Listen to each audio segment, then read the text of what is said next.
everybody, Santos from BMW Myrtle Beach here. Apple iPhone users who enjoy using their iPhone apps will want to extend that functionality into their BMW. You can use that using Apple Carplay, which employs Bluetooth technology in the car. To set up Apple Carplay, we'll need to be in your iPhone's Bluetooth settings. And then from your iDrive, we'll go to the home screen, click on COM, click on Mobile Devices, then we'll click on New Device. And for a function, we'll select the function for Apple CarPlay. We start following notes on the screen and the connection will establish itself.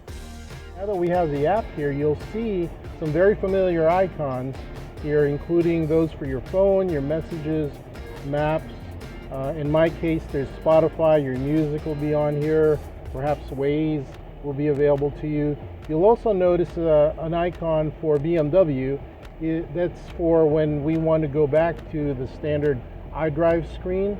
And likewise, from the iDrive screen, there's a new icon available to us at the top left-hand corner to switch us back over to Apple CarPlay. So you can actually toggle between the two worlds. But from here, you would just basically use the Apple CarPlay just as you would your phone, including the Siri assistant if you'd like. Let me show you. Hey Siri, what's the weather like today?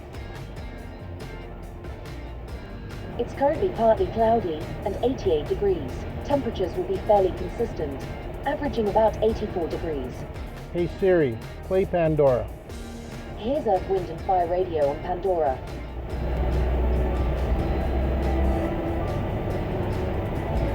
If I happen to get a text coming in, I'll be able to answer the text, read the text, and same with my phone calls incoming.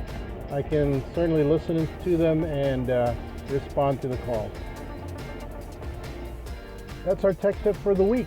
For more information on Apple CarPlay and Android Auto, come visit us here at your local BMW store at BMW of Myrtle Beach.